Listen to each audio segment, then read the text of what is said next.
Where's the accountability? Why aren't we getting an announcement that Julie Fells-Massino is out?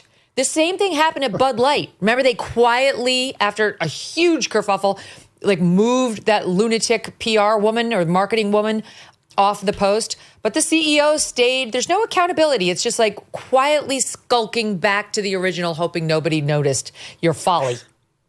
You know, my favorite thing about this story is the media reaction was universal. It was just one media reaction, was this: oh, those silly right-wingers, all they care about is some stupid chain restaurant and their logo. How silly they are. This is David French, from David French in the New York Times, to a show I know you and I both love, The Fifth Column, where they suffer from, they're wonderful, but they suffer from a little bit of elitism. Oh, how silly is Chris Rufo. Oh, who silly is Robbie Starbuck. So I, on my show, said, okay, well, let's turn this around. Let's change some of their cultural, icons. Let's take the show Will and Grace and we reboot. This is the show that the left says helped normalize homosexuality in America.